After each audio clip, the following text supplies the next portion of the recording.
नमस्कार, खबरों का पंचनामा देख रहे हैं आप। मैं हूं आपके साथ पूजा। हम लेकर आए हैं देश और दुनिया की 5 बड़ी खबरें, जिस पे चर्चा के लिए मेरे साथ स्टूडियो में मौजूद हैं कैपिटल टीवी के editor in chief doctor Manish Kumar. Doctor साहब, बहुत बहुत स्वागत है आपका। धन्यवाद। सबसे पहले नजर हेडलाइंस पर। दिल्ली में बीजेपी संसदीय बोर्ड की हुई अहम बैठक। विपक्ष के रवैये पर जमकर बरसे मोदी। कहा, संसद के सेंधमार लड़कों से भी बड़ी गलती कर रहा है विपक्ष। सुरक्षा चूक पर संसद में जोरदार हंगामा। अब तक 141 सांसद निलंबित। टीएमसी सांसद ने की उपराष्ट्रपति की मिमिक्री। हंसते और वीडियो बनाते रहे राहुल गांधी। दिल्ली में इंडिया गठबंधन की हुई चौथी बैठक। ममता, लालू, नीतीश, केजरीवाल समेत कई नेता पहुंचे। सीट शेयरिंग समेत कई ज्वाइंट एक्शन पर मंथन। शराब घोटाले में ईडी ने केजरीवाल को भेजा नया समन। पर ईडी के सामने नहीं पेश होंगे केजरीवाल। डर से भागे विपासना केंद्र। ज्ञानवापी मामले में मुस्लिम पक्ष को बड़ा झटका। इलाहाबाद हाईकोर्ट ने खारिज की सभी याचिका। हाईकोर्ट ने दी 1991 के मुकदमे को ट्रायल की मंजूरी। खबरों की शुरुआत में सबसे पहले बात विपक्ष पर पीएम मोदी के हमले की। आज दिल्ली में बीजेपी संसदीय दल की अहम बैठक हुई। बैठक में पीएम मोदी शामिल हुए। इस दौरान पीएम मोदी ने संसद की सुरक्षा में हुई चूक को लेकर विपक्ष के रवैये पर जमकर निशाना साधा। पीएम ने कहा, जिन्होंने संसद की सुरक्षा में सेंध मारी, कुछ दल एक तरह से उनके समर्थन में आवाज उठा रहे हैं। ये सेंधमारी की ही तरह खतरनाक है। विपक्ष की हरकत से साफ पता चलता है कि विपक्ष ने विपक्ष में रहने का मन बना लिया है। पीएम मोदी ने विपक्ष को कितना कड़ा संदेश दिया? देखिए, कड़ा संदेश देने की आवश्यकता थी ही। प्रधानमंत्री मोदी बार बार इस बात को कह रहे हैं कि इसमें शामिल जो तत्व हैं वो बड़े खतरनाक हैं। जो सेंधमारी की गई वो बहुत ही सुनियोजित साजिश है और इसके तार बहुत सारे लोगों से जुड़े हुए 50-50 टीमें बनाई गई है। मतलब ये कि ये जिस हिसाब से किसान आंदोलन हुआ, शाहीन बाग हुआ, उस तरीके से प्रॉपर प्लानिंग के साथ ये कुकृत्य को अंजाम दिया गया है। और प्रधानमंत्री मोदी वो विपक्ष से ये कह रहे हैं कि जहां एक साथ जुट होकर के आपको इस घटना को कंडेम करना चाहिए, आप उनके साथ खड़े नजर आ रहे हो। पार्लियामेंट में बहुत सारे काम होने हैं। आज अमित शाह ने 3 बिल को पेश किया।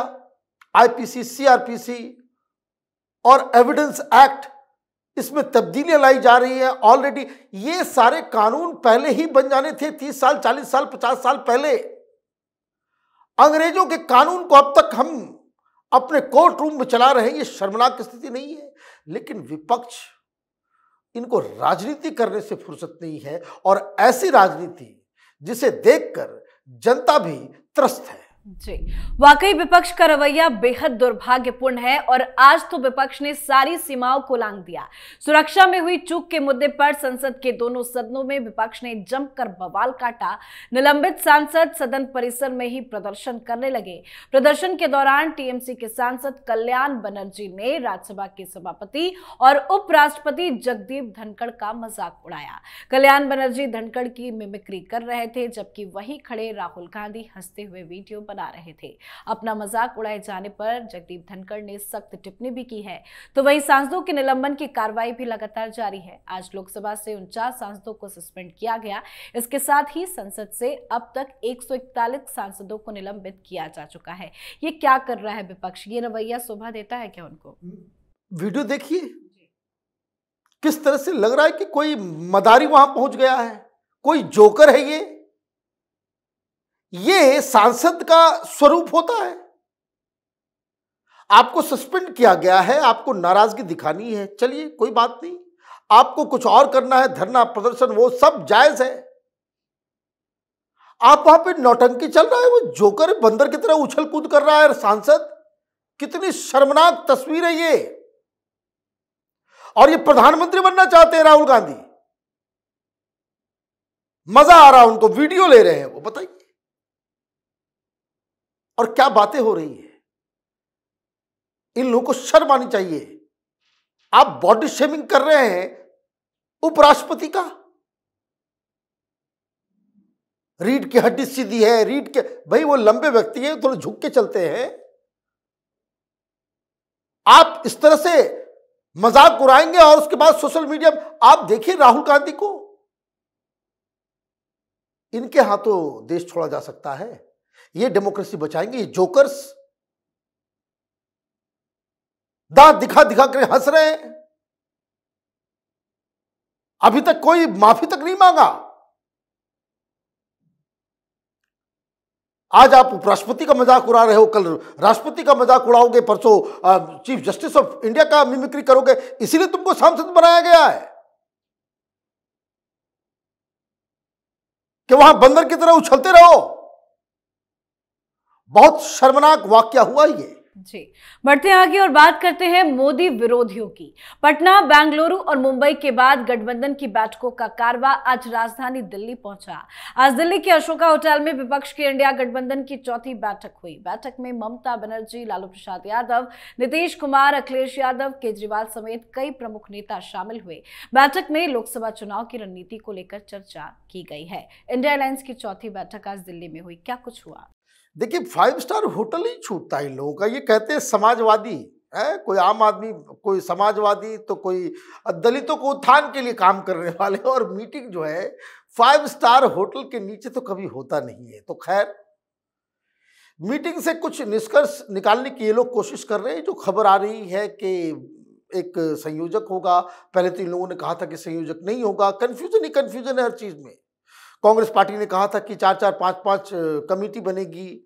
आज कमेटी बनाई जा रही है, किस चीज के लिए? तो ज्वाइंट हम लोग ये करेंगे, झंडा एक होगा। अच्छा, एक झंडा होगा, तृणमूल के कार्यकर्ता 2-2 झंडा लेकर के चलेंगे, 2-2 झंडा लेकर के चलेंगे। और कम्युनिस्ट पार्टी किसका किसका झंडा लेकर चलेगी? कम्युनिस्ट पार्टी और तृणमूल कांग्रेस के लोग, ये आम आदमी पार्टी वाले दिल्ली में क्या इंडिया का भी झंडा लेकर के चलेंगे और आम आदमी पार्टी का टोपी भी पहन के चलेंगे? ये किसको बेवकूफ बनाया जा रहा है? अभी तक कोई सुगबुगाहट नहीं आई। जब तक हम लोग रिपोर्ट कर रहे हैं, इस वीडियो को रिकॉर्ड कर रहे हैं, तब तक इस बात पे कोई सुगबुगाहट नहीं है कि सीटों का बंटवारा कैसे होगा। और अगर आज की मीटिंग में सीटों का बंटवारा, उसका फॉर्मूला नहीं निकलता है, तो दिस INDIA इज डेड। जी, अब बात करते हैं शराब घोटाले में फंसे दिल्ली के मुख्यमंत्री अरविंद केजरीवाल की। केजरीवाल को शराब घोटाला मामले में पूछताछ के लिए ईडी ने नया समन भेजा है। पूछताछ के लिए 21 दिसंबर को बुलाया गया है, पर अरविंद केजरीवाल इस बार भी ईडी के सामने पेश नहीं होंगे। केजरीवाल आज से 10 दिन के विपश्यना मेडिटेशन सेशन के लिए जा रहे हैं। समन पर आम आदमी पार्टी ने कहा कि अरविंद केजरीवाल वकीलों के साथ सलाह करके ये तय करेंगे कि ईडी को जवाब देना है या नहीं, और आगे की कानूनी रणनीति भी तैयार की जाएगी। फिलहाल केजरीवाल ईडी के सामने पेश नहीं होंगे। क्यों भाग रहे हैं ईडी से केजरीवाल?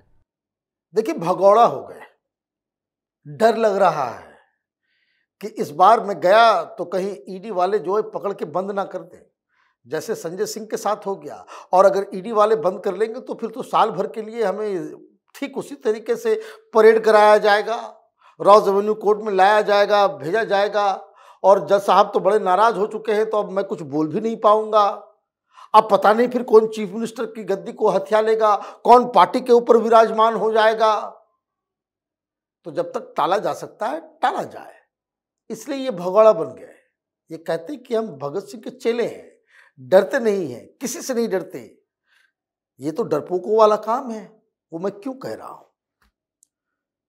ये कल जो खबर आई थी कि विपासना के लिए जा रहे हैं, तारीख क्या बताया गया था कि 19 तारीख से ये लापता हो जाएंगे। लापता इसलिए क्योंकि विपासना के लिए कहां जा रहे हैं नहीं मालूम। विपासना के लिए जा भी रहे हैं, नहीं भी जा रहे हैं, या कहीं किसी सीक्रेट ट्रिप पे जा रहे हैं, ये भी नहीं मालूम। बताया गया है विपासना के लिए। तो विपासना केंद्र का नाम बताओ।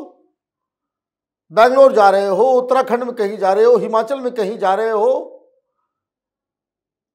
या फुकेट में जा रहे हो, मलेशिया जा रहे हो, थाईलैंड जा रहे हो, कहां जा रहे हो? कोई देश का कोई चीफ मिनिस्टर जो प्रधानमंत्री बनना चाहता है, वो 10 दिन के लिए रडार से गायब हो जाएगा। ये सब बहानेबाजी है। ईडी से थर थर कांपने लगा केजरीवाल। 19 से ही गायब होना था। मीटिंग में आज हर जगह कभी वो जाकर के मिल रहा है स्टालिन से, तो कभी ममता दीदी से, तो कभी उद्धव ठाकरे से। राजनीति करने के लिए पूरा वक्त है इनके पास, उसके लिए डेट एक्सटेंड हो सकता है, लेकिन ईडी के कड़े सवालों का जवाब देने के लिए इनको समय नहीं है। तो समय तो है, लेकिन क्या करें, डर लग रहा है। जी, अब बात आज की आखिरी खबर की। ज्ञानवापी मामले में आज हाईकोर्ट का बड़ा फैसला सामने आया। कोर्ट ने मुस्लिम पक्ष की 5 याचिकाओं को खारिज कर दिया। इसके साथ ही 1991 के मुकदमे के ट्रायल को भी मंजूरी दे दी। वहीं हाईकोर्ट ने वाराणसी की अदालत को 6 महीने में मुकदमे की सुनवाई पूरे करने का भी आदेश दिया है। हाईकोर्ट की तरफ से ये फैसला कितना महत्वपूर्ण, बहुत इंपॉर्टेंट है, और सिर्फ इसी केस के लिए नहीं, बहुत सारे केसेस के लिए।